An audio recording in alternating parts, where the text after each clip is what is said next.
மிகு பேரவை விதி 110 கீழ் அறிக்கைகள் அளிக்க வேண்டும் என்று முதலமைச்சர் அனுமதி கோரியுள்ளார்கள். அனுமதி அளிக்கப்படுகிறது. மாண்புமிகு முதலமைச்சர் அவர்கள். மாண்புமிகு முதலமைச்சர் அவர்கள்.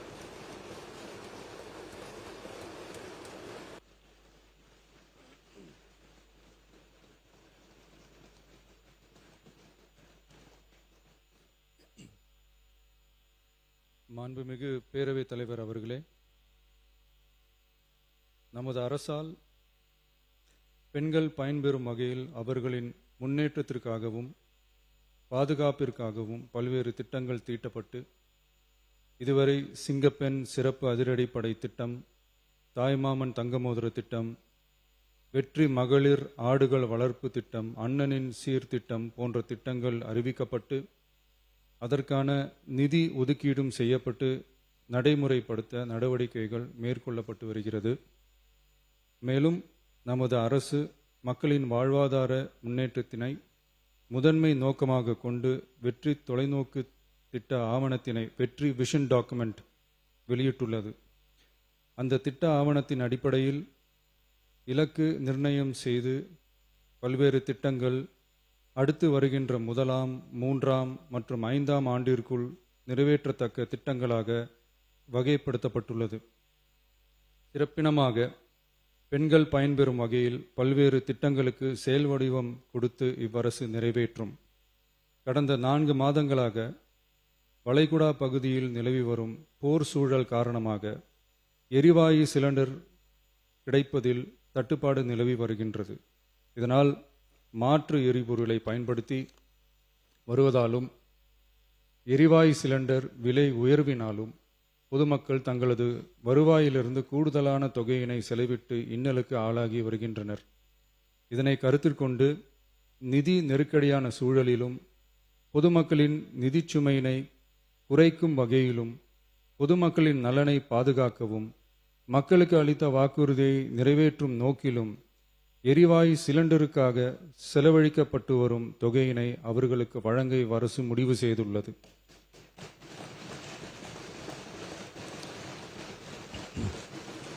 எனவே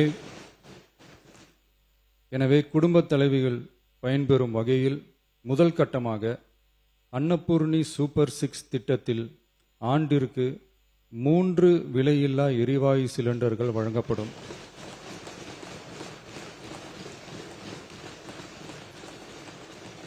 எரிவாயு சிலிண்டருக்கான விலை பயனாளிகளின் வங்கி கணக்கில் நேரடியாக வரவு வைக்கப்படும்.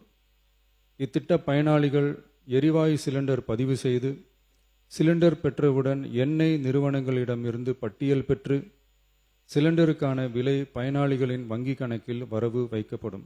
இத்திட்டத்தினால் சுமார் 1,30,16,104 குடும்பங்கள் பயனடைவார்கள்.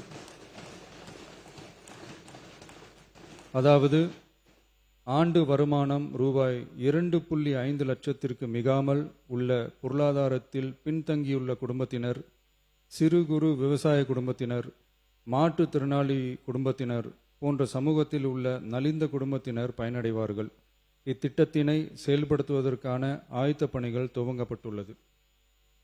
இத்திட்டம் வரும் பொங்கல் பண்டிகை ஜனவரி மாதம் முதல் செயலாக்கத்திற்கு கொண்டு வரப்படும்.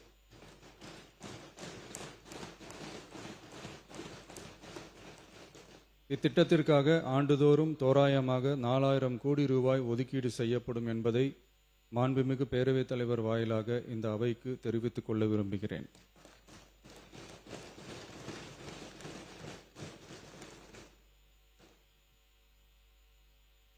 மாண்புமிகு பேரவைத் தலைவர் அவர்களே, சென்னையில் உள்ள மீனம்பாக்கம் விமான நிலையம் இந்திய விமான நிலையங்கள் ஆணையத்தால் AAI இயக்கப்படுகிறது. தற்போது இந்த விமான நிலையம் ஆண்டுக்கு 30 மில்லியன் பயணிகளை கையாளும் திறன் கொண்டதாக உள்ளது. வளர்ந்து வரும் சென்னை மாநகரத்தின் தேவைகளை கருத்தில் கொண்டும் பயணிகளின் வசதிகளை கருத்தில் கொண்டும் தொழில் வளர்ச்சியினை கருத்தில் கொண்டும் சரக்கு போக்குவரத்தை அதிகரிக்கும் வகையிலும் புதிய விமான நிலையம் அமைப்பதற்கான தேவை ஏற்பட்டு உள்ளது. புதிய விமான நிலையம் அமைப்பதற்கு தேர்வு செய்யப்படும் இடம் பெரிய அளவில் விவசாயிகளை பாதிக்காத வகையிலும் அதிக அளவில் குடியிருப்புகளை அகற்றாத வகையிலும் அமைய வேண்டும்.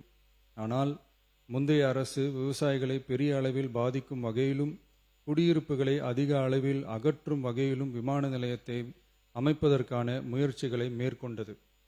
ஏகனாபுரம் மற்றும் இதர கிராம மக்கள் இந்த விமான நிலையம் அமைப்பதை எதிர்த்து நடத்திய போராட்டங்களை அறிந்து நான் 20/1/2025 அன்று அப்பகுதிக்கு சென்று அங்குள்ள மக்களின் குறைகளை கேட்டறிந்து பின்வரும் அறிவிப்புகளை வெளியிட்டேன். சென்னை பரந்தூர் மற்றும் அதனை சுற்றியுள்ள 12 கிராமங்களில் அமைய இருக்கும் விமான நிலையத்தை எதிர்த்து போராடும் மக்களுடன் நான் உறுதியாக நிற்கிறேன்.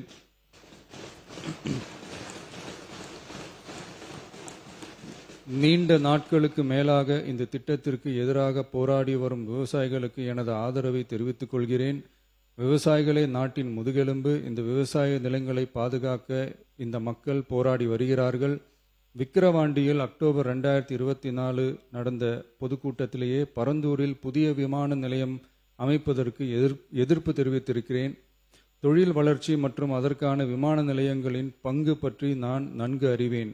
அதற்கான என்னுடைய முழு ஆதரவும் உண்டு. ஆனால் பரந்தூரில் இந்த திட்டம் அமையக்கூடாது. இந்த திட்டம் குறித்து அரசு மறுபரிசீலனை செய்ய வேண்டும். குறைவான விவசாய நிலங்கள் பாதிக்கப்படும் வகையிலும் மக்களின் வாழ்வாதாரம் பாதிக்காத வகையிலும் மாற்று இடத்தை தேர்வு செய்ய வேண்டும் என தெரிவித்திருந்தேன். மக்கள் மத்தியிலே நான் அன்றே அறிவித்ததை நிறைவேற்றும் பொருட்டு புதிய விமான நிலையம் அமைப்பது குறித்து உயர் அதிகாரிகளிடமும் துறை வல்லுநர்களிடமும் விரிவாக ஆலோசனை நடத்தினேன். ஏற்கனவே நான் உறுதி அளித்தவாறு பரந்தூரில் புதிய விமானம் நிலையம் அமைக்க மேற்கொண்ட நடவடிக்கைகள் இந்த அரசால் கைவிடப்படும்.